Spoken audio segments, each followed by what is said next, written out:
probably not going to work. Just an FYI. Rap snitches, telling all their business. Sit in the court and be their own star witness. Do you see the perpetrator? Yeah, I'm right here. Fuck around, get the whole label sent up for years. Welcome to episode 100 of Push to Shout, the podcast featuring Mike and Skip and Flimsii. What's up? Hey. How you doing? I'm good. Just, enjoying the podcast. Like, enjoying finally being part of the experience, Firsthand. You got to see some behind-the-scenes action. Behind the scenes, yeah. I see how much of a wreck it is. How the magic happens. Well, we're very pleased that you could be with us as part of this expose. I hope you're prepared, because we will not hold back, you piece of shit. We don't hold any punches here. Now, the first hard-hitting question that the fans want to know, the fans told me, and they asked, Gamergate? Oh, that's your stance? Oh, I'm very much a gamer-gator, I hate those shills. That's what I thought. I'm all about ethics and journalism. That's my main shtick, I love fighting for that. Guys, welcome to the show. We know where this clown stands. He's going to treat this like a joke, make all kinds of... I don't take this guy seriously. But, again, Adam, your real name, your Christian name. Glad to have you on. Yeah, I know, gross. And we're going to talk about some video games. We'll talk about some things that aren't video games. What have you been up to? You're the special guest. You're in the guest seat. You're right there in the center of our Star Spangled Banner. I am in the center. Oh, yes. That's nice. In the middle of the flag, where I Straight belong. betwixt the blue field of glory and the red stripes symbolizing the blood of the fallen.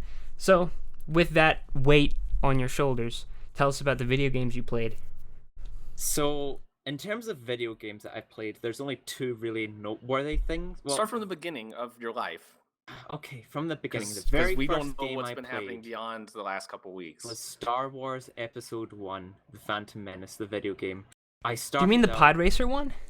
No, it was a PlayStation 1 game. I don't even remember what it was. I just remember that it was Darth Maul, and I just threw a bunch of grenades at him, and I killed him. That's all I remember. I've never heard of it. It's probably bad. No, I'll have you know it was a great game. Fuck you, those are my childhood memories. You piece of shit.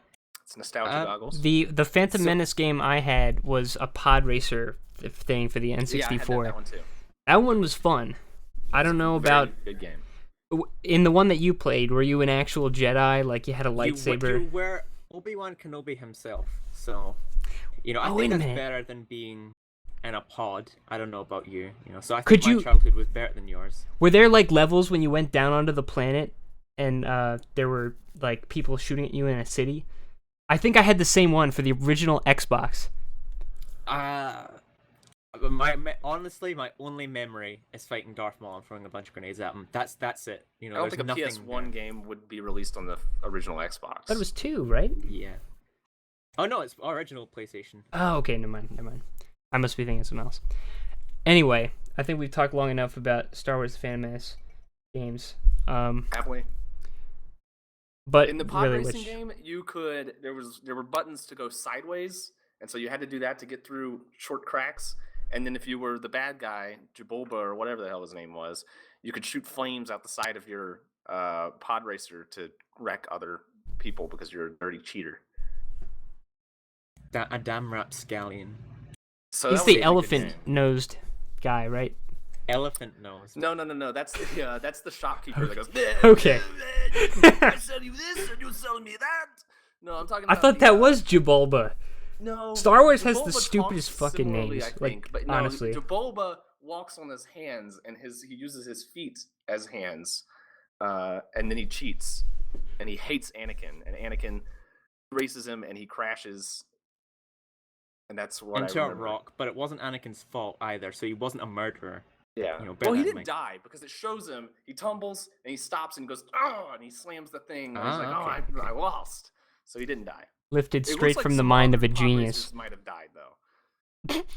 They didn't. May show it I just say, explicitly, The though. Force Awakens is vastly overrated, and the original trilogy is truly gems that What'd you I think think we'll about- look back on and really remember fondly. What did you think about the new title of the next Star Wars movie. Oh, the title. Oh, what was It's it? red. The Last Jedi. Oh, and it's red. Yeah, it's red this time. It's I'm not. It's not blue like the so first excited. one. I'm excited. I'm also excited. What kind of video games have you been playing recently? So recently, the two notable video games that I've played are the Resident Evil 7. I still haven't finished it. I'm most of the way done, I think, now.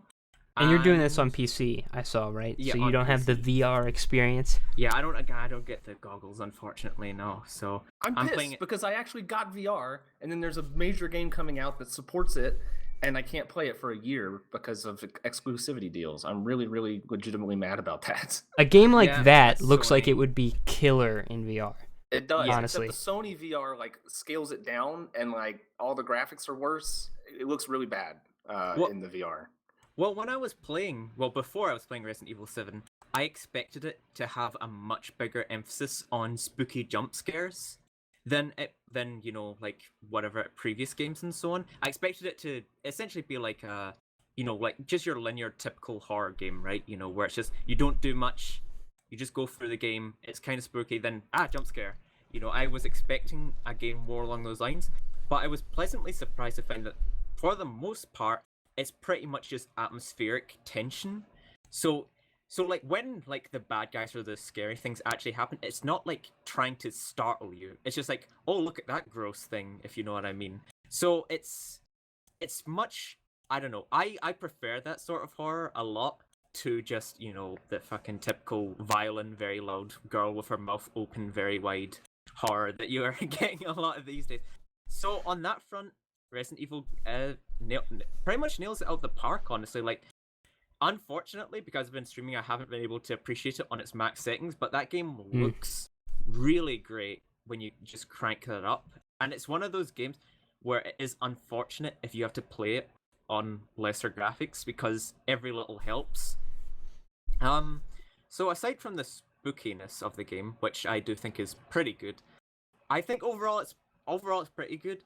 My big concern is right now playing it is compared to, Resident Evil 1, it's sort of like a disservice to compare any horror games to Resident Evil 1. Well, the Resident You're a Evil big fan of remake. that one, right? Do you Yeah, play because the rest of them a lot, or just one?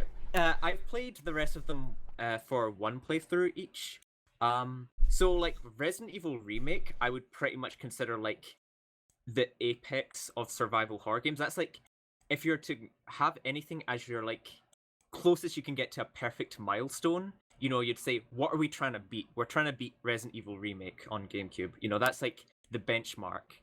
And so comparing this Resident Evil 7 to that, well, it's obviously like kind of unfair at that one point. On another, it's like when you look at the Resident Evil 1 level design and the way they've formatted the level structure and the puzzles and so on, they had it very open-ended, and so where you could go anywhere you want, you could do anything, and of course there were certain risks affected with going to certain areas early. Do you want to get the shotgun early because that'll help you deal with this room, but if you go to this room early, then you can potentially avoid all this fighting, so on and so forth. Lots of stuff like that really kept it interesting for multiple playthroughs. It's basically the Dark Souls of Oh my Dark- God! horror The games. Dark Souls of horror games, yeah. But is any of Whereas- the stuff that you were, sorry to interrupt you, but is any of the stuff you were just talking about, like decision making like that and risk reward, is that actually an element in 7? Because what I've seen, and I haven't seen all that much, is that it kind of looks closer to, like, not to use it strictly derogatorily, but walking simulatory than... Oh, well, that was the point I was going to get to. Is Okay. Resident Evil 7 Just let the guy talk. has... Yeah, don't fucking cut me off, okay? Alright, so I was just going to say that Resident Evil 7 has some... Like, there are parts where it opens up, but most of the time it's pretty linear. So Okay. you have, like, let's say an hour of linear gameplay, then there might be, like, a small area where you can explore in your own time. Those areas are, like, the best areas of the game. But then it will then get into another bit where it's just pretty linear. Usually what happens is there's, like, a key item, and you're just trying to, like, get to that thing. And that's, like, the major crux of the exploring areas. And then once you get that key item, whether it's just like a thing to open a door or a weapon or something like that, then the game gets into its fighting scenarios where you're mostly trying to deal with enemies and avoid certain hazards or whatnot. So it's not bad, don't get me wrong. It's just I feel like it's definitely gonna hurt multiple playthroughs because there's no way you can go, okay, so instead of going into this basement and having to fight off these waves of enemies or whatever, I can instead do this thing to skip all that. It's linear basically is Okay. the main issue, and also just generally like a lot of like cutscenes and scripted fights that you can't avoid as well. They also worry me. Whereas in Resident Evil 1, there was the opening cutscene which you skipped, and then you were in the house, and that was it. Now explore this house. And that was it. There were still cutscenes, but the house was totally free to you, and you didn't have to constantly like sit through cutscenes of your girlfriend who's now in trouble or talk to someone on the phone or things of that nature. So overall, I would say I'm very impressed with the game, especially coming from Resident Evil 6, which I think I've tried like 5 times to beat that game, and each time I just drop it because I just find it so awful. Coming from that to 7, the hurdles and the progress they've clearly made is pretty remarkable, but there's still obviously room for improvement. I was surprised to see the Resident Evil franchise try to appeal to the DDLL Tumblr community. Excuse me? I'm sorry, you'll have to The clarify that. DD/LL Tumblr community. How the fuck are we supposed to know what that means? Well, you can look it up. I highly recommend that you Google DDLL, search it on Tumblr. You'll come I'd up with some rather really not. good stuff. And yeah, and the But I main will. bad guy in Resident Evil 7, please do, seems to be named Daddy. Oh yeah, he's daddy. Yeah. Does Daddy want his cummies? No. I'm seeing Dosty? Love. Is this the same thing? I have no idea. I think you're I just don't know making shit a whole up. lot about that community, but it exists. I know it does for a fact. But it seems like overall they've learned positively. I played the demo, that's all I played. But they seem to have learned positively from Western horror games. Like they seem to have lifted some of the good bits from stuff like Amnesia and I was Oh, yeah, surprised yeah. at the Amnesia. Like, it seems like it plays a lot like Amnesia when you get to those open parts. I Yeah, guess and the obvious parallel though is PT, which is not Western. I like those open camera sections of the game a lot as well. It's just the problem I found with them, I guess, in my playthrough, is that one, you're safe pretty much. There's no tension because okay, this is scary and whatnot and it's spooky, but at the end of the day, nothing's really gonna harm you. Like you can tell when you're about to fight, generally speaking. There's always like a give and tell that the game warns you about. Okay, Daddy's probably trying to come. He's probably trying to get his cummies at this Yeah, point. he is. Or you get the black goop that tells you, okay, there's the mutants here. So there's usually some sort of sign which does break the tension a bit because it's But like I guess you want that, right? Because I played the last horror game that I played was the Alien. Was it just called Alien? Alien No. Isolation. Isolation. And I liked the way that it played. I liked the feel that they went for. I think they captured the alien, like that style of like ship really well and everything. And I played about 10 hours and I was just exhausted because pretty much the entire time you have to worry about either the alien or other enemies and avoiding them constantly, constantly, constantly. Every once in a while they'll go away, but you're always on your toes because they're always around. And I like that idea, but in practice, it exhausted the fuck out of me and I just had to stop playing it. Like, it wasn't that I was scared. I was just like mentally just exhausted. I was like, well, I don't want to keep doing this. Horror I just did games 40 hours. genuinely stress me out. Yeah, I don't know. That like as well is another aspect of why I I keep going back to Resident Evil 1, but why that's so like well done the way they constructed the level design, because you're constantly going back and forth. You learn the rooms, you learn where the zombies are, and if a room is too much to deal with, you can just kill those zombies, and so on and so forth. There's lots of stuff like that, so where you can mitigate a lot of the tension by pre-planning.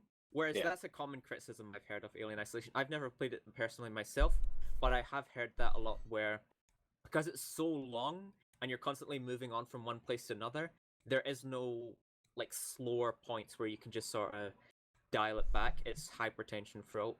Yeah. Which not only I feel like it would get exhausting, I feel like it would kind of get a bit boring after a while as well. Because does it? I can't think say, so. but I think you start to gamify it a little bit because Yeah. it pulls all the same tricks. Like the alien, he goes through these vents, and if there's slime coming down from the vents, then the alien's up there, so you avoid the vent. And it's like once that stuff starts to happen, the horror element kind of goes away. Yeah, it seems like and once you would yeah. be forced to learn how to exploit it, it would lose some of its genuine edge. Yeah, Yeah. it'd be really cool. Like if the drool coming down from the vent was like one little mechanic that happens in one segment of the game, and then you move on and things change.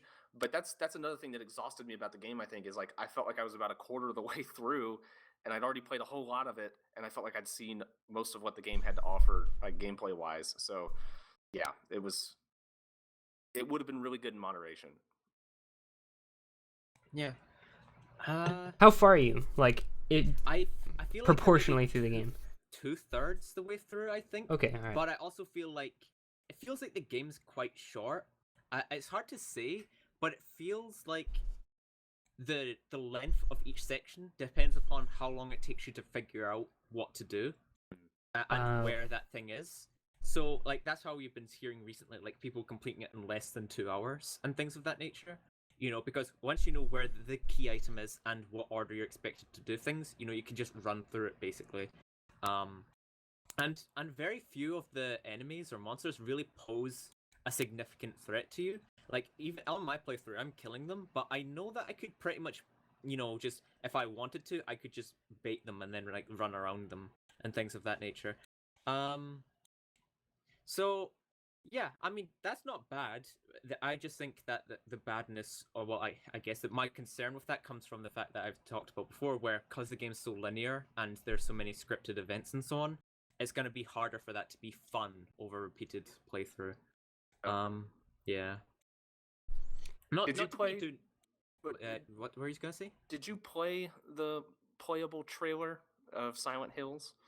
Oh no, I Oh, saw man. bits and You pieces missed of out. it of people watching it. I don't have a PS4, you see, so I never got to play it myself, unfortunately. You really missed out. I mean, that was wild. That was so cool, especially when nobody knew what it was, or even how. Because like the first few days, nobody knew how to finish it.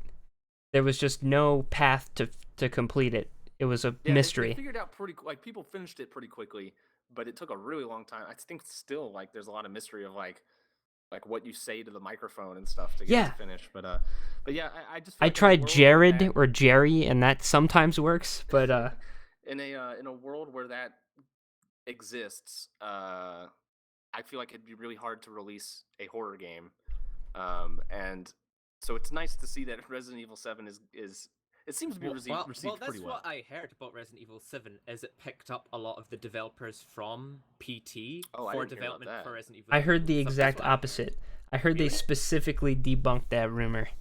Oh, okay. Well, I guess that was just a rumor that I heard. Well, still, visually, yeah, I mean, you could buy that though, because yeah, the atmosphere and just general the lighting and all that, it very much gives you that feel, of PT. So I would just not want be to play a genuinely good horror game that isn't made by some 14-year-old, putting a game on Steam Greenlight in VR. Well, yeah. It sounds awesome. I feel like this is probably like a good time for survival horror, because the problem is you've had horror games, right? You've had your what's that? Pandora, whoever makes like the Amnesia games. Yeah. You've had them making horror games, but they've always lacked that survival horror element. It's always just been, linear story-driven, horror games without much in the way of gameplay. Like your walking simulator experiences. Whereas now the gate is finally open to, especially with, I think Resident Evil 7's been doing pretty well, like sales-wise. So with that, I hope more people try to make genuine survival horror again. I like the genre a lot, But oddly enough, I don't tend to really like pure horror because I find it quite boring most of the time. I mean, I can play it, but Are there doesn't- many instances though of like good survival horror games besides Resident Evil? I'm trying to think. Hmm. There were some knockoffs. It seems to kind of that were own that okay. genre. Yeah, there were some knockoffs that were okay. Like I remember back in the day, and this is again thinking like this is nostalgic. Not well, maybe nostalgically thinking of when I was like a young teenager playing games like Parasite Eve, or even like the old Silent Hill games. To where they had, they were survival horror games. To greater or lesser extent, and they were good. I don't remember if Parasite Eve was honestly very good. I just remember it was a survival horror game, so that's something. It existed. It's not the most popular genre in the world. No. But most horror games in the last 6 or 7 years have just been chasing that amnesia formula. Yeah. Which got pretty stale to me almost instantly. Like I was tired of Amnesia without even playing Amnesia.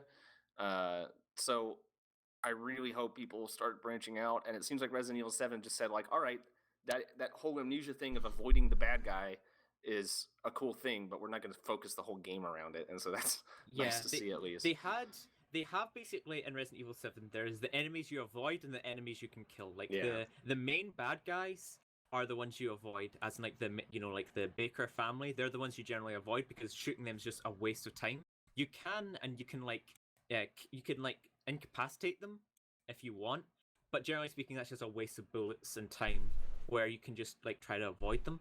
That was actually another criticism I had of the game.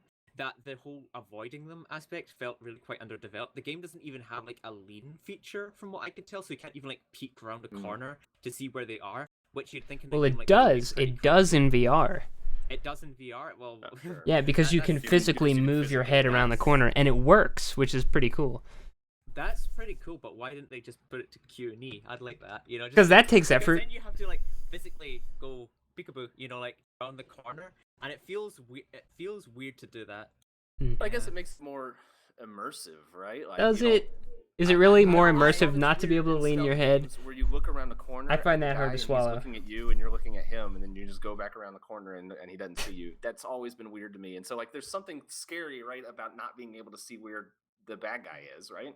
Well, I would say yes if the game had it. So if you did play peekaboo and he was looking at you, that you go, there you are, but it doesn't. It takes like I think maybe 2-3 seconds of him looking at you to like catch on. So you still get that peekaboo gameplay, but it just feels dumber, I guess. Yeah, a little more ridiculous. Yeah.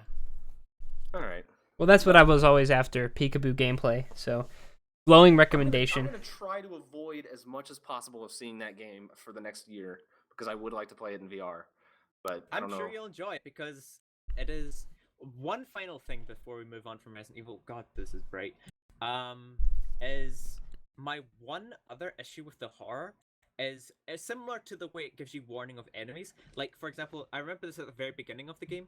You open a door and there's a staircase and it's just pitch black. And my immediate reaction was, oh fuck. Because I'm going to have to go down that staircase into that pitch black, and that's terrifying, right? So I start to do that, and then you hear the creaking and the cracking and all the tensions building, and you're like, oh, this is horrible. I do not like this in the least. and then just as you feel something scary is going to happen, the game yanks control away from your character and the camera, and you're like, oh, something scary going to happen now. And then it breaks all tension. Because you know at this exact point, okay, I'm about to be scared. So now I'm That no actually longer going to be sucks. scared. Yeah. It That's a shame. really took the weight of the scary moment. Because what happens is you see like a girl crawling up the stairs and then she lunges at you. But because it gave you that mental preparation to be ready for that, it kind of sucks. So I hope that they learn from that as well and just let people be scared by things.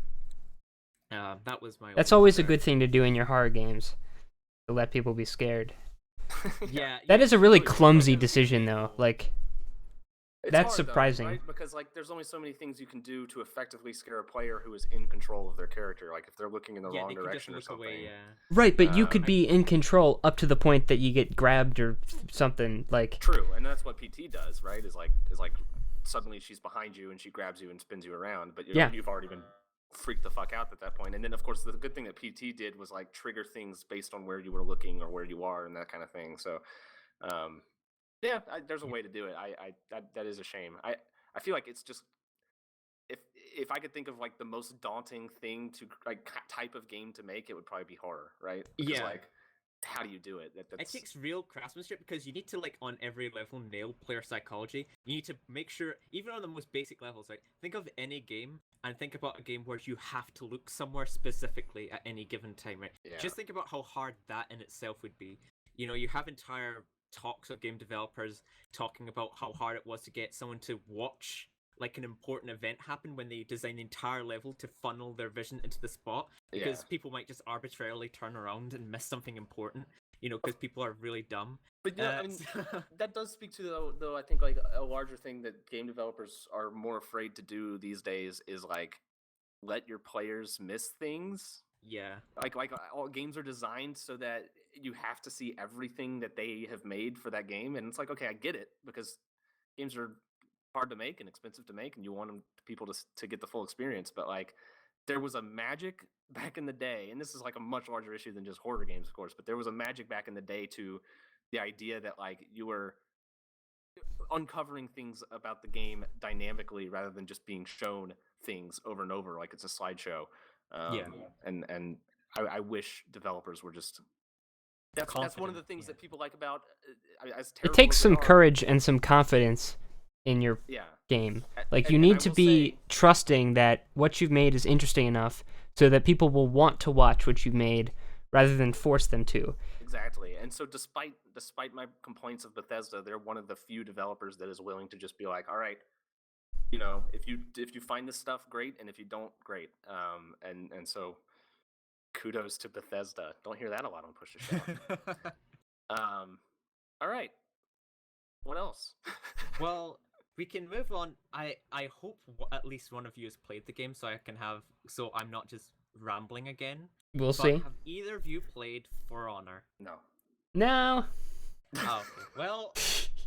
Well, that's okay. Because unfortunately, that's fine. All I can really do is give essentially like. This is how it basically works on here, anyway. Like we play different games and we talk about them to each other, ask questions. Sell me on For Honor because I was really interested when I first saw it, and then it was like, oh well, it's a Ubisoft game, and they seem to be screwing some stuff up, and I just I've been like, put it this way: this is the biggest, like, most glowing recommendation I can possibly give for any game. Even though it's a Ubisoft game, I'm considering pre-ordering it. Okay, you know, like wow. Think about how much you know, like goes into that. You know, I've seen Assassin's Creed series. I know what they did, but it's at the same time, you kind of.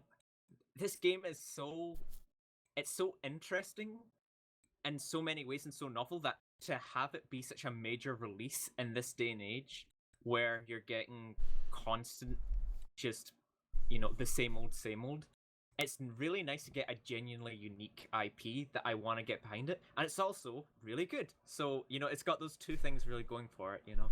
Now, I had a question.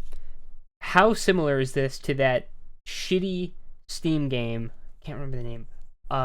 Chivalry, medieval, whatever. Amazing. Fuck you. No, it's not. That game blows. It's Team Fortress 2 now, but it was. Chivalry's like one of my favorite games. It sucks. The combat sucks. Chivalry's great. No, it's not. Like Chivalry with better underlying design. I feel like so. For example, one of the does that include mechanics? Yes, that includes mechanics. So, for example, one of the things in Chivalry that was always annoying was just generally the existence of archers, because they totally undermine the very basics of the game. You know, why play a swordsman when you can just kill someone in one shot with a bow and arrow or whatever? With a wooden gun. A primitive wooden gun. The archers were the worst thing in that game. So there was a lot of, you know, sort of like weird design aspects to Chivalry. And also, I feel like maybe this is just a testament to the fact that I didn't play it too much. I played it a decent amount, but I never felt like I could know stuff about the game. As to clarify what I mean, as I'm like, for example, if you block someone, is it okay to attack now? When can I attack? Where can I attack? You know, things of that nature, where it doesn't feel like you're ever totally in control. I guess it's hard to explain. That what I I know mean exactly properly. what you're talking about, and that is exactly what I don't like about Chivalry.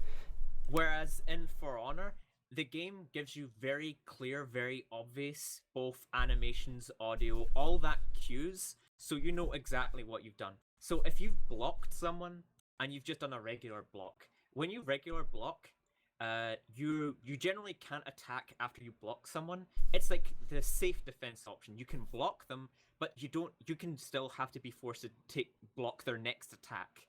So basically, it's the safe option, but it'll then leave you open to more attacks.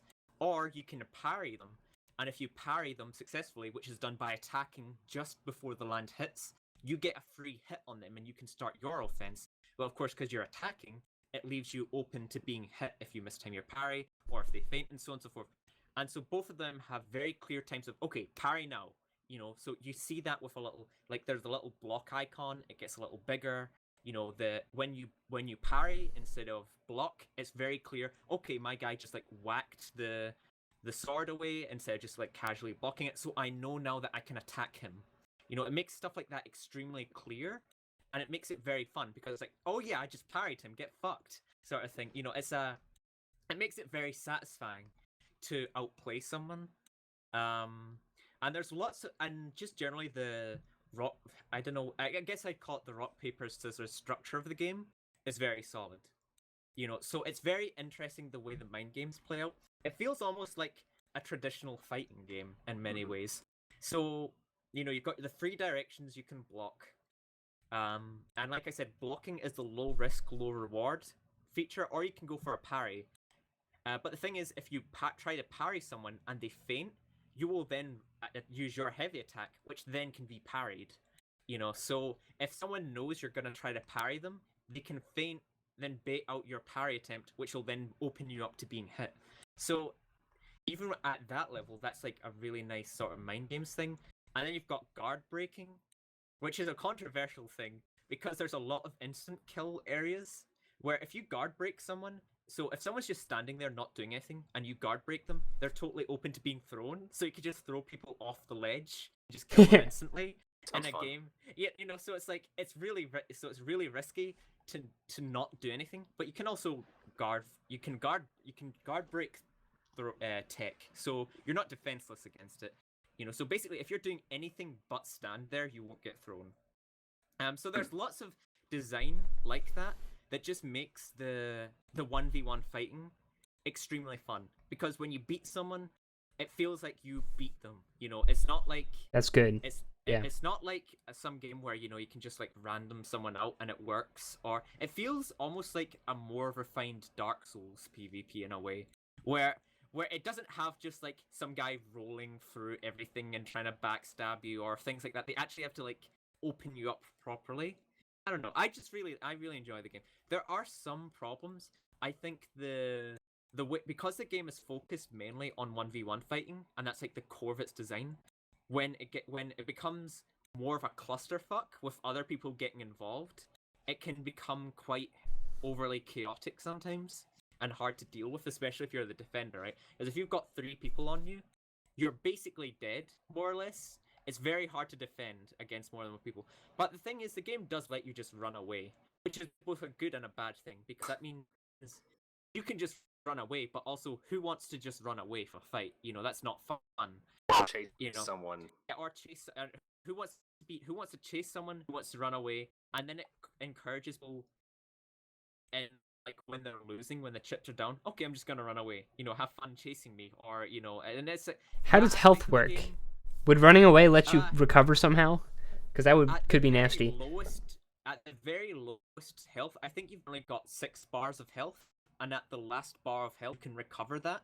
So you have to if you take a light That's a Ubisoft trademark. Yeah, so if you take a light hit, you can recover that, whereas a heavy hit usually does like the full health bar of damage. That means someone can play ultra lame, try to like wear you down by boring you to death, which that's like my concern right now, is how good running away is, because I feel like running away should be an option, but it doesn't cost anything. You can run infinitely, and there's no way to really stop someone running. So it's just kind of that's one thing that leaves me. Well, it with seems it. like But the solution's obvious then. You just need stamina. there is stamina, but running doesn't cost stamina for some Right. reason. So I, That's you weird. know, yeah, which I don't understand the thinking behind that at all. You recover stamina as you run away. I don't get it. I hope that's something they change for launch because it's very unfun to chase someone. is this now an open beta or a closed There is beta? an Or... open beta the 9th to 12th. The closed beta ended like 2 days ago, I think. Okay. So yeah, alright. from the 9th to 12th, everyone here or anyone watching can just play it, so which is good, I'm glad they're opening the game up because another thing is because it's such a risky IP, I think it's good to have an open beta to actually get interest in the game because I'm sure like, you yourself said, you see Ubisoft, you see a melee fighting game and you're like, I'm not gonna pay $60 for that. I don't trust Ubisoft. Yeah, enough. why would you trust Ubisoft to make a good game? Why would anyone? That's just like the sane approach to life. So having the open beta and have people actually play the game and realize, hey, this is actually a pretty fun game, is a good move. I'm glad that they did I guess it. my worry with it is like it's high risk, high reward because like I like Siege a lot. Rainbow Six Siege is a Ubisoft game, competitive, so it kind of has some similarities. And it took about a year for them to get Siege to a point where I looked at it and said, okay, that I game's want to play it. Yeah. kind of fair and balanced and playable. And it still has a lot of issues, but like it had major issues in the first year or so where like netcode and balancing and all that shit. So it's like that's the thing that really frustrates me about Ubisoft is they come up with these really really clever IPs that nobody else is doing, and then it's Ubisoft, so they don't realize them anywhere near their full potential, and that's really disappointing. But we'll from, see. From my beta impressions, I think the balancing of the game is pretty good. Like outside of the running thing, there are some characters who you might be like, oh, they're a bit strong or they're a bit weak, but I don't think there's like a character who you can't win with. Like most characters have enough strengths to them to where you can win. Do you play it with a controller? I played it with keyboard and mouse actually, but you can play it with a controller. Seems like it would fit a controller better. Yeah, I think it would, but I was just too lazy and I was already used to the control scheme of the keyboard and mouse. So I was just like, it's a limited beta, I'm just gonna play it like this, you might as well. Alright. Well, high hopes for that one. I'm keeping my fingers crossed. I'm not going to pre-order it, but like if the first week or so, if people stay positive in that game for 7 days, then maybe. Yeah. That's like the good approach. That's probably what I'm gonna do. I would like to pre-order it, but I'm also smart enough not to. Yeah, don't do it. Yeah. That's the. Even if that's just for the principle of it. Just don't pre-order games. Yeah. Just buy it like on launch day. Don't pre-order Ubisoft games in particular. Yeah. Well, so what have you been up to? Seems like you've abandoned YouTube for a Street Fighter career. Made a review video. How's your What, sorry? How's your Street Fighter life going? I've actually mostly stopped. I've still played that game like casually on and off when friends will play, but I don't actually like play it that much anymore. It's weird like to talk about the game, especially to anyone who doesn't really know much about it, I guess. But generally there was a big patch that made a bunch of balance changes, and with Street Fighter what's called Season 1, which is just the first year of it, there was a lot of complaints made about the game, and people were hoping that a lot of it would be rectified in the balance change. And it's like it's like they did, but too much, if you know what I mean. So there were a lot of characters who felt just too strong to the point of like, why play anyone but this character? So they got rid of a lot of the stuff that was rightly like unjustified to why it was in the game. For example, one of the characters, Chun-Li, basically could do everything in the game and do it really well. So why play anyone other than Chun-Li was the issue everyone was asking themselves. So they got rid of one of her things completely and made it pretty useless. Well, it's not useless, but it's not nearly as good as it was. But now what they've done is instead is some other characters who were also like, controversial. They either hammered them too hard, or there's characters who were okay already, and then they raised them up too high. So it's really awkward balancing that they've done.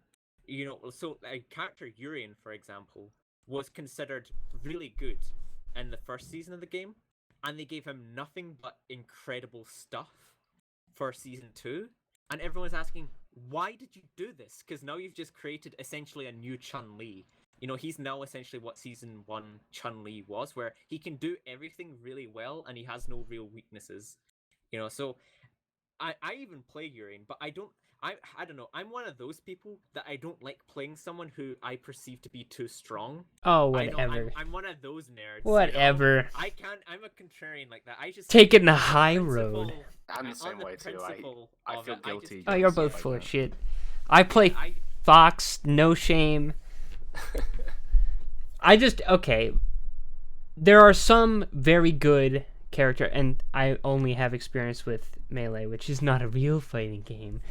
But it is less to do with how effective a character is, or just to broaden the scope a little bit. Like a strategy or a weapon or whatever game it is, there's always like clearly better strategies and characters' approaches to use.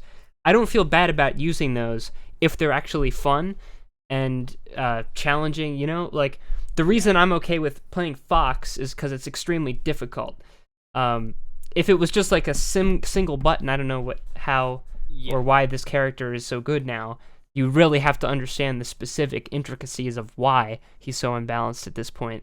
But is it a case of that where it's like he's very good but still difficult, or is it just clearly everything he does is better?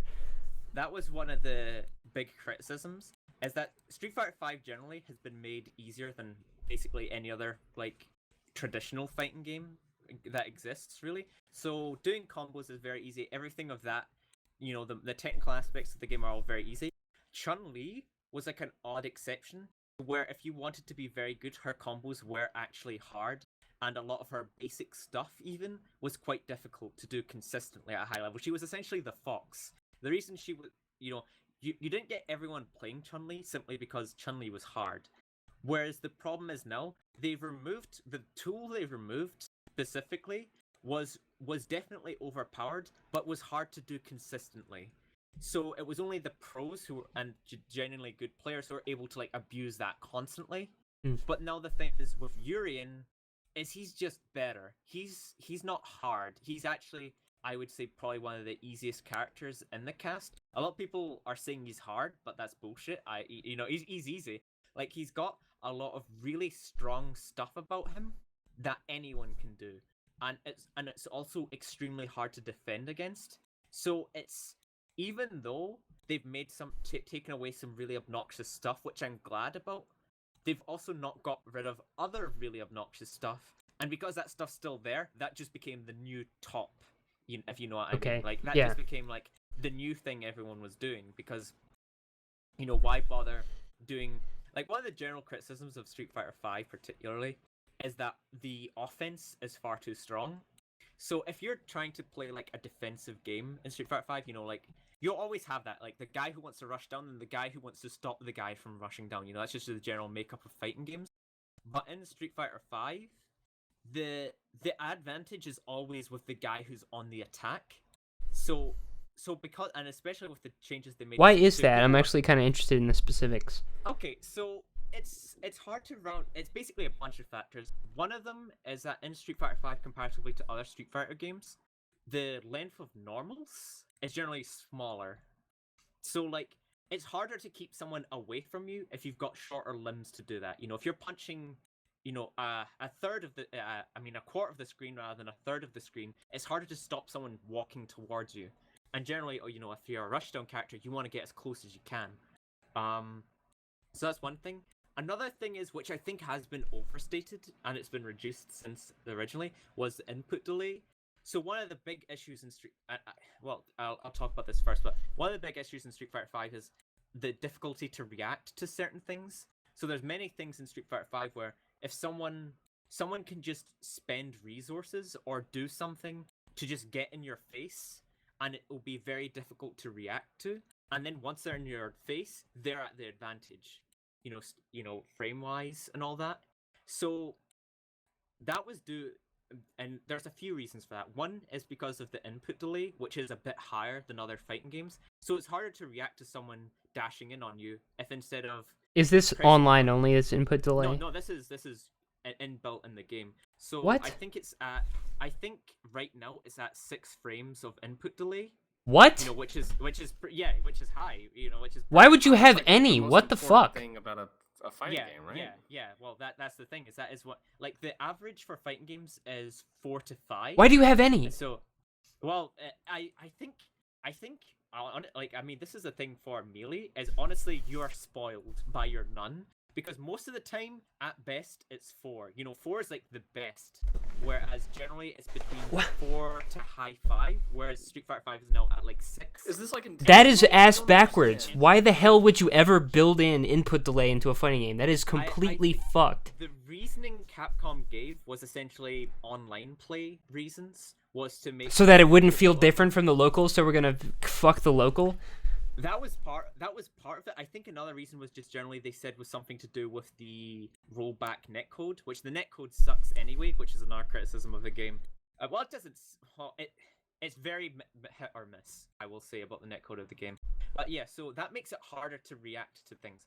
And another thing they did at the same time of having this issue was they made dashing way faster and way further than in Street Fighter 4 as a comparison.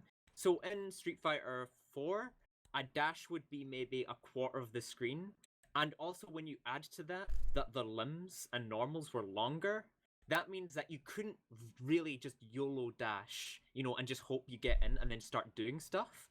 Whereas in Street Fighter 5, because dashins are longer and faster, and there's an input delay, and limbs are shorter, it's way more viable to just go, okay, I'm waiting, now I'm gonna dash in, you know, and just do stuff like that really randomly. And then the problem with that at its core is that it makes being defensive extremely difficult, because if you're trying to keep someone out, what's to stop them just walking back, waiting for you to press a few buttons, and then dashing in? You know, there's lots of stuff like that that generally skews it to the favor of the aggressor. Another thing too is that in Street Fighter 5, comparatively to other games as well, is there's very few defensive options. So if you look at a fighting game like Guilty Gear, right, it's got a ton, like, I would probably say that Guilty Gear has like mechanics bloat, but the thing is, in Guilty Gear, is it's so fast that you can't react to anything. And the developers of the game know this. They know, okay, there's so much shit going on all the time. We know that even the best player can't react to all this bullshit. So they add in a ton of mechanics like perfect guard, like blitz shield, burst, faultless defense. There's so much stuff to make it so that a defender can defend even in this onslaught of a game that it is. Whereas in Street Fighter 5, your options are block. You know, so you just have to block and block well, and then like you can throw tech. So it's like your options on defense are really bad, generally speaking. So you've got this weird mishmash of stuff going on under the works that all comes together to make the game way more YOLO than it should be. You know, you can just fucking, you know, and it makes it less fun to play online, because it makes the game feel more random, right? Because it's just like, okay, here's me, I'm being defensive, I'm playing the game, I'm beating them. Oh, he hit me once, I'm dead. You know, you can just have games beat like that, and it's not fun to play like that. So that's why I've stopped playing it generally ranked online. You know, I could even play it and win, but the problem is as well, is the way I like to play games, generally speaking, is defensively. I'm not sure whether either of you, you know, whether you want to play more aggressively or defensively, but I can win being the aggressor, but I don't want to play the game like that. And I don't want to, and I don't like. You're a having, lover, like, not a fighter. I am a lover, not a fighter. I prefer punishing mistakes than trying to open someone up. You know, so when you, That's kind of lame, but valid. Yeah. I'm the hungry box, you know. I'm the guy who Jesus. just sit there and I'll just fucking, you know, back air all day, and then when I see you do something risky, I'm gonna. Are Punish you it. That's me. physically acting out a back Yeah, air I'm doing kick? back air. I'm doing Like- back air kick. I'm doing back air kick. You know, just to demonstrate for the people, because not everyone knows what it is. So I Right, gotta and now they show all them. do. Now Now they all do. they get it Um, perfectly clearly. That's what a Hungry Box does. That is what Hungry Box does. Well, we cracked that Da Vinci holy Code. shit. I don't know anything So- about fighting games, so that was Yeah, I impenetrable to didn't. me. Yeah, that was the problem. I didn't want to go off, but then I when I invited like it. That's to, what I this couldn't help podcast is it, for. You know. We want you to go ham. Hey, I'm right at home talking fighting games. But okay, we can talk about something else. Skippy, we've been hearing from this clown all night, but I didn't get to catch up with you, buddy. What's up? Well, nothing new really. I mean, I've been playing same old that I'm not even gonna talk about, like CS:GO. Although I did see. Okay, that you know were what? playing some CS:GO. We should maybe mention that because for some godforsaken reason, I started playing that again too. What is it? What is it with that game? I played that It's- like years ago. I think it's been 2 or 3 years at this point. I basically put it down for all that time, and now I'm playing it again for no reason. I know what it is about that game because I've played Overwatch and I got tired of Overwatch and I uninstalled it because Overwatch doesn't reward personal performance enough, and so you have Or to skill, rely on your team generally. to do well, or you're gonna just feel like shit when you're playing. And in CS:GO, it sucks to lose, and it's still 90% a team game, but that 10% actually matters, and you can even carry if you're really good. And if you're doing really well, you still feel good about playing the game even when you're losing. I think that's what it is about CS:GO. Is the combination yeah, of I think team you're right. and individual performance with enough emphasis on individual performance that you have fun. And all three of us talked about Overwatch in our videos about 2016. And I Overwatch. think we're all essentially in agreement that it really does lack some kind of very important depth to be a viable multiplayer game that you come back to all the time. Yeah.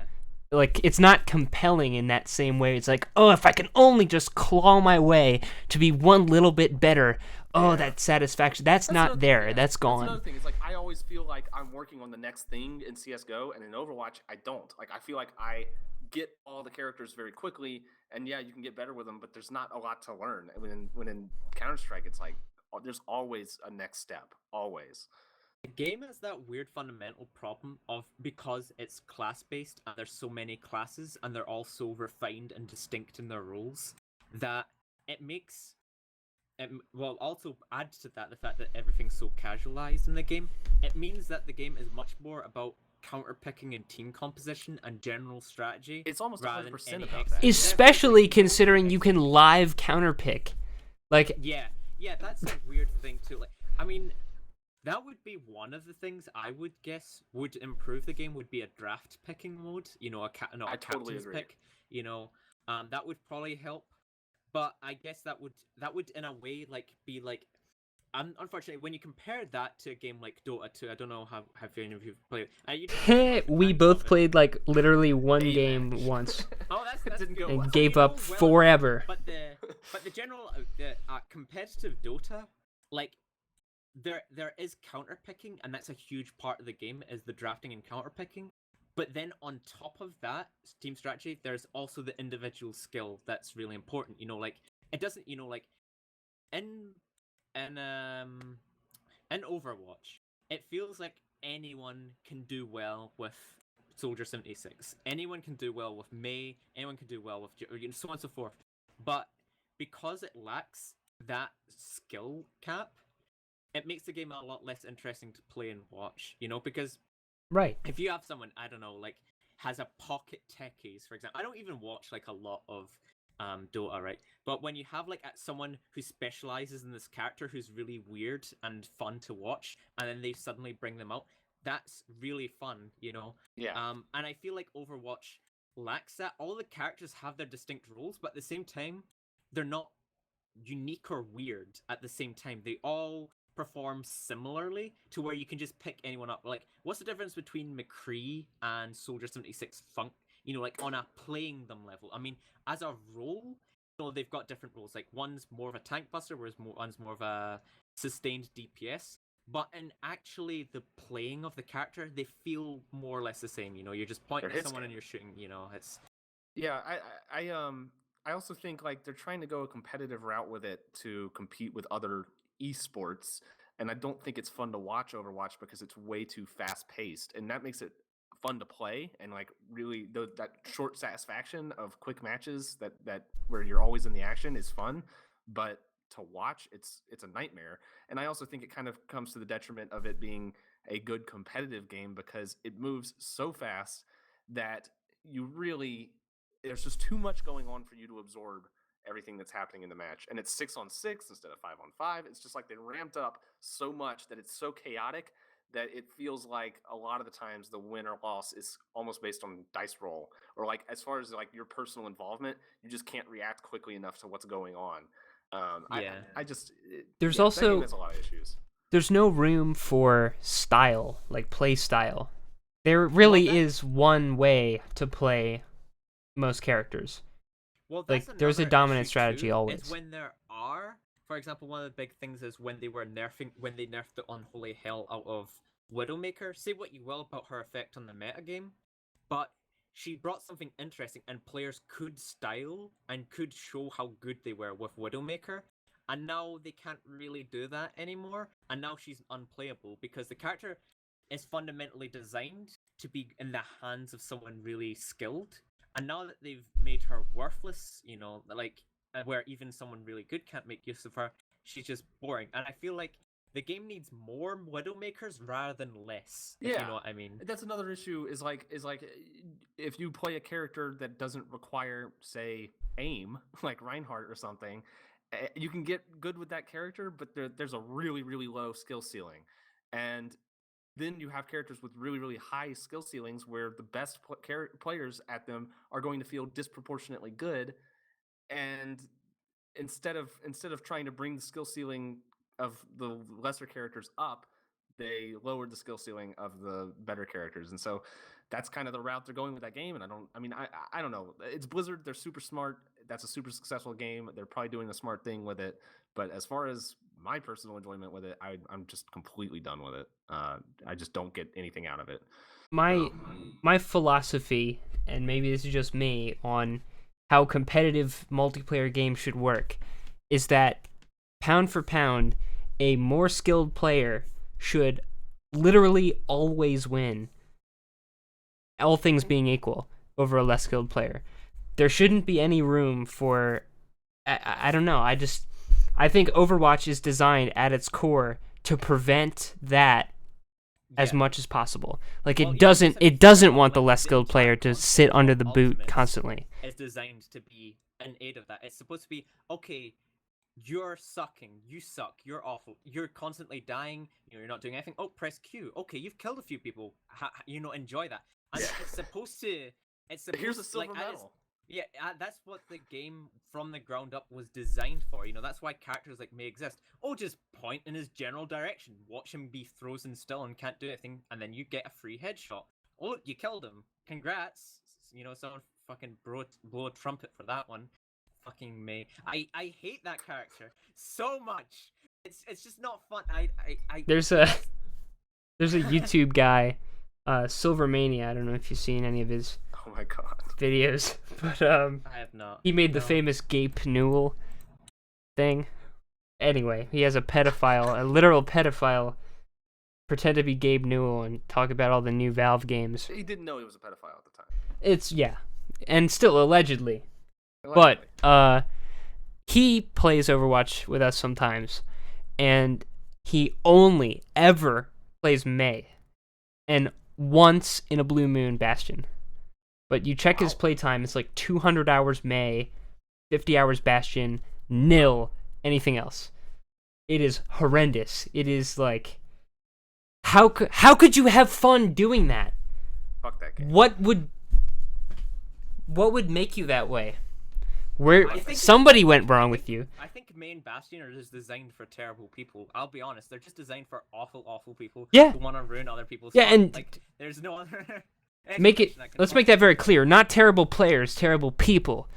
Yeah, as individuals, they are awful. They are lesser. Yeah, CS:GO. I don't know if I'm happy or sad that it pulled you back in. I watched the major last weekend. I actually watched competitive CS:GO and enjoy it. Uh, that game continues to be good. I don't know. People make the funny thing is like from the outside perspective, people make fun of CS:GO because they say, well, it's all about the skins and that's all anyone cares about. And the skins are completely ridiculous. Yes, but like Because it's been like 3 years, some of the skins, they're just I don't even know what to do when I see the them. whole thing is stupid. But They but, have like, added so many that are just. It keeps getting worse. It's like But I this love- death I love- spiral. I love that the base game is just really, really, really solid, and they change it in very small ways. And like the updates that they've made to the maps recently are really good, and that's just a solid fucking game. I can always go back to it and have fun. So like that one. But other than that, I have gotten along with you getting dragged back into CS:GO, I've gotten dragged back into DCS, the flight sim game. Flying jets, learning how to fly the A-10. I spent like 4 hours last night learning the navigational systems on the A-10. I, I have a disease and it can't be cured. But yeah, I don't know. I don't really have much else to say. Honestly, That is Vive support, I assume, right? it does, and it makes Okay, it. all right. So I wish it's not necessarily viable to play it like if you're actually trying to play that game because you're not going to be able to see a tiny little plane in the sky with the low resolution headset. You can make the game like cheat for you a little bit so that you can see that stuff in low resolutions. But it still like is a little bit of a subpar experience with like not being able to read the instruments properly and stuff like that. But being in that cockpit is such an awesome experience. I love it. It really, really, really feels good. So I'm just yeah. I switch back and forth from playing that in VR and playing it just with a monitor, just based on what I'm doing in the game. Like we have an event in the Arma group coming up where we're gonna try to get some people together and just fly around together. And I can do that in VR, and like if we're flying in formation, I can look over, at the plane next to me really easily instead of having to use like weird button controls and stuff to look around. So I'm really excited for that kind of thing in VR. But yeah, I not really anything else to report. Now, Adam, I'm curious. What would be your tipping point for buying VR? I assume you haven't bought one already, right? No, Yeah, well, okay. the first tipping point would be to have money to buy one. Okay, but that's aside from important. That, when we get past that one, I would just really need to see. I don't know how many or the quantity or quality of games, but just like enough games that I would actually play Yeah. to be at the point where I'd want to buy one. It's the same way with how I feel about the PS4 or anything really, especially game wise. Where the PS4. I'm still, I obviously don't have the money right now as well, which is like the main obstacle. But if I was to think, okay, I have the money for a PS4, do I want one? I need to really The think PS4 is about, there, man. It's there at this point. I'm still not buying a PS4. Oh, come on. Bloodborne, Last Guardian, okay, Uncharted 4. Okay, so Bloodborne, what else? Last Guardian? Last Guardian. Okay, I'll give you that. Yeah, What yeah, else? just concede Just that so- little, small, insignificant point there. I mean, Last Guardian came out and Nier for Automata the several most months part, early. is underwhelming to most people. So Last I Guardian? was really excited for it, and it just seems like Everyone I've talked to since my first friend who played it has adored it. So maybe that was an outlier. Apparently, if you fixate on the controls being clunky, then that's like gonna have a disproportionate color on your take on that game. But the thing that might tip me is Persona 5 is going to be Persona 5, PS4 yep. exclusive, right? And I'm into those Persona games now, so I might want to play that one. But that's probably going to be the only thing that would tip me. I don't know. I have yet to play the Persona games. I want to play them because they're so famous at this point where Man, I feel like that's I why just I wanted need to play too. But of course then there's like Ruby stuff who wants me to play Persona 5 as well. So that's 3. We got 3. Okay, we got 3. okay, well, jeez, there's more too. if you were early to the party, like a cool guy who bought the PS4 when it had literally no games and regretted it immensely, then you would have gotten to play PT, which is actually worth it if you have any way possible to do that In at any point. retrospect, sure, but I guess you could buy a used one that has PT on it.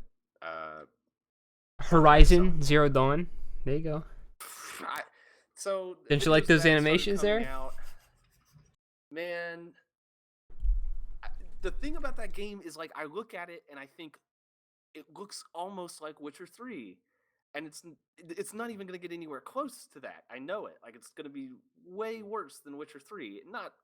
I mean, that would be a very hard bar to Yeah, achieve. it's unfair to compare things to The Witcher 3. But the way they organize like the menus and the controls and the way that game looks, it looks like it's on the same engine. I don't know, maybe it is. I have no idea. But The engine's made by a lot of the same developers, so that game is may as well The be. Witcher 3, but less. And I don't know if I could do it to myself.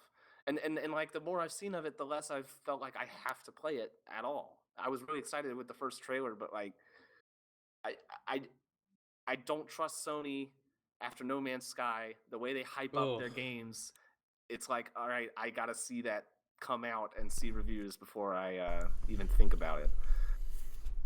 I mean, okay, money's a big deal. A PS4 is not like nothing to buy, And you but have to buy the online service. for me, Bloodborne would justify it single-handedly. That's the best game in that series, and there's literally no question about that. It's not even close. It's by a mile. I've played a good bit of Bloodborne, and I like Dark Souls 3 better. That's crazy. That is not sane. Well, Come on, okay. You haven't played it, so you can't back me up here. The best, Fuck. Technically the best one in the series, although one has my heart. That's just not okay. There's Whatever, man. there's no possible progress that can be made on this front. I can already tell. I also think Chivalry is fantastic. But okay, at what point? How much does a system need to have? If you look back at say like an Xbox 360 or a PS3, okay, Period. all right, Bottom that's line, I fair. don't think I wanna That's buy a fair. system. But at what point? What's the threshold of exclusives that makes it justified? Because if a system's like $250, $300, whatever, because you can get some used for $250 if you're looking, right? I mean, we can agree to that. Is it worth it at that point? Like, how much do you need? I would say I think the thing is with this discussion generally is how much throwaway money you have. So obviously in a situation where I have none. But But like, what makes it a good value proposition theoretically? You know, theoretically, a good the value games, proposition. that's it. Honestly, I would say at least the cost of the games should compose the price of the system. Generally, that's like a decent benchmark, I guess. So like for a PS4, that would be like 5-6 games, because at least then you're kind of like thinking, okay, I can rationalize me to have getting my money 6 back. games, $360 above 300. Boom, boom, boom, bam. Pretty much. Yeah. I, It's spanked, buddy. But no, I understand. Like, it's even still, I'm struggling to come up with legitimately compelling. Honestly, It gaming just is sounds like you've got miles- buyer's remorse and you're Last trying of Us really hard. 2. No, dude. Oh, The Last Okay, of Us 2. the buyer's remorse is long past. I bought my Or has it PS4 become in internalized at this point? 2013. So the buyer's remorse was just anesthetized straight up when Bloodborne finally came out 2 years after that. So yeah, those days are gone. But still, like, even counting games that have yet to come out, that have only been announced so far, it still is like less than 10 must-buy games. Yeah. Which is And not then good. You have to buy the games on top of the system, and it's like the investment just feels like it isn't worth it, especially when, to me, PC is so far ahead of where it's been even just 3 years ago. It's like having a PC right now, the value proposition is massive. You have a huge library of games that go on sale constantly, and in general are just cheap. If you just reach a few years back, you can get like a load of games for $15 or less that are AAA titles that are really good. Yeah. and you can't really do that on a console as easily. There's less selection. Having a PC takes up all my gaming time anyway, and I don't have anything to devote to the PS4 when like I'm enjoying myself enough on the PC, That's and true. so And you can't ignore that any multi-platform game, you will always get the best version as well. yeah, and I feel like the exclusives are becoming more frustrating because they are becoming better. Like the console developers now have more incentive to have good exclusives on their systems. So you have like Nintendo coming out with some amazing looking games, Yep. and I still don't want a Nintendo. It's just like, that's the classic Nintendo paradox. It was like you want those games so bad, but yeah, then it's they're like good. I don't want to buy a Wii U or whatever it is now. A Switch, you know? though. Switch. I am gonna. Breath of the Wild is enough to completely sell me on that. I don't need anything more. That's it. I don't think it is enough for me. I just don't think so. But I think I like Zelda games, but my problem is always like, essentially, it's like how good are the dungeons and how good are the aspects of the game? Because I haven't seen anything about Breath of the Wild aside from the open world stuff. But generally, I always find that sort of stuff fluff to the meat of Zelda, which is like the core dungeons are really. it's by and large, always what the been general is. fluff. It's always been fluff because those open worlds have essentially been flat, empty expanses that separate you from dungeons. although But I in think Breath of the Wild, it the seems game- like the core of the game actually happens in that open world. Like there's a sandbox of mechanics. there'll still be dungeons. There will, I get yeah. that. There's a Well, I mean, volcano there I that's get definitely a that, dungeon. But at the same time, that also then leaves me concerned because okay, you can say that, but then it's like, how good is all that stuff? Like as a, it's like you're getting a bunch of different stuff. Yeah, But is but that the much answer better is than- almost definitely it's really good because Yeah. it just seems like that game has had a lot of care put into it. It just seems I I don't know. I feel like that's the exclusive that I will be missing out on the most if I don't get a console, this year. Oh, But, don't get me wrong. I'm not like shitting on the game. I just haven't seen enough to make Sure. up my mind on it. That's all Sure. I'm really saying. It could be. it's I mean, like- it could be bad. Who knows? But it looks like a lot of care went into it, and I want to see anime Zelda. She is pretty cute. Pretty anime. I like it when she cries because that's the kind of guy I am. Okay. Okay. I didn't really play that many video games besides CS:GO. I did start watching that new Netflix show based off that book series I read as a kid. Series Series Unfortunate Events. Yeah. I've heard surprisingly good things about it. It is kind of exactly what you would hope it would be. Targeted at all ages in quotes, where it's meant to have enough for, I don't know, it seems like they'll say that it's for kids and adults equally, but I think like many Netflix shows, it's targeted at roughly this demographic where 25. yeah, 1825, the kind of kids who grew up reading the books or would have read them, could have around that time period. It is just a good show. All right. Not that much to say about it. Neil Patrick Harris is funny, I guess. I don't know. I think I never really cared for him all that much. He's good. He's a good actor, but I still haven't it's seen not. the last season of Better Call Saul, and I know Oh they're doing damn! that. You have to. Have you seen that, Adam? Have you seen? I have seen how many episodes? I think the first 2 episodes of season 1, and that's Okay. it. Alright. I watched that back when I was in Scotland, and then the America Land happened, and I just haven't got back around to it. I was that way with season 2. I watched like a couple episodes and put it down for a long time, like over a year, and came back to it, and I don't even know why I put it down in the first place because it was just as good as the first one. I think anybody can appreciate it, but especially like having a brother, what the story is kind of all about was really just it was more personal and just much better written than Breaking Bad. It's such a good, like, the writing in it, the way that they capture the way people feel about their families is so perfect. And it's crushing. It's Yeah, I need to. Yeah, I love that. It's really, really good. it's way more realistic, despite being like far more explicitly stylized. It's way more realistic with how it treats its characters. They're not like the cartoons that they are in Breaking Bad. Not that Breaking Bad's still really good. Of course, that doesn't work to Breaking Bad's detriment, but Better Call Saul, I think, is a better show so far. Yeah. It knows what it is.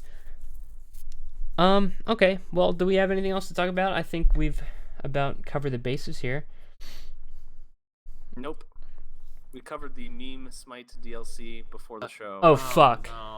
No. That's just the only news I have, you know? Icon has Doke.